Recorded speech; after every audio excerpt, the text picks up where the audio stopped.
Hello বন্ধুরা, welcome to only sports view. তো এই ভিডিওতে কথা বলো আজকে সন্ধ্যে 7টা থেকে ম্যাচ ছিল ডুরান্ড কাপের মোহনবাগান ভার্সেস বিএসএফ। তো সেই ম্যাচটা মোহনবাগান শেষ পর্যন্ত 4-0 গোলে জয়লাভ করলো। তো সেই ম্যাচটা নিয়ে আলোচনা করব।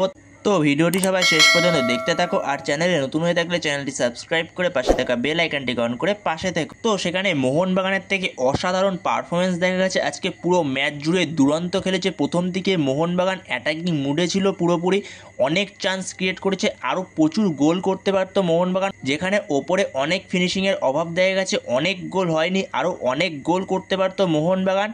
তো সেখানে মোহনবাগান শেষ পর্যন্ত 4টে গোলই করতে পারে, তো 4-0 গোলে জয়লাভ করে, যেখানে প্রথম গোলটা করে মানবীর সিং হেডে এবং এরপরে দুটো গোল করে লিস্টন কলাসো, এরপরে ফোর্থ গোলটা করে পরবর্তী সময় নামাজ সাহাল আব্দুল সামাদ। তো এইভাবেই মোহনবাগান 4-0 গোলে জয়লাভ করে আজকের ম্যাচটা।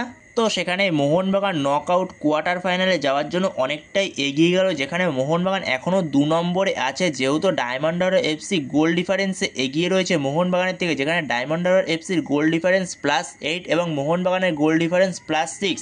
তো সেই কারণে ডায়মন্ড হারবার এফসি 1 নম্বরে রয়েছে এখনও। তো যদি নেক্সট ম্যাচ যেটা ডায়মন্ড হারবার এফসির সঙ্গে রয়েছে মোহনবাগানের, তো সেই ম্যাচটা মোহনবাগানকে জিততেই হবে কোয়ার্টার ফাইনালে যাওয়ার জন্য। ড্র করলেও যেতে পারবে না মোহনবাগান, যেহেতু গোল ডিফারেন্সে এগিয়ে রয়েছে ডায়মন্ড হারবার এফসি। তো যদি মোহনবাগান ডায়মন্ড হারবার এফসির সঙ্গে জিতে যায়, তাহলেই মোহনবাগান যেতে পারবে কোয়ার্টার ফাইনালে নকআউটে।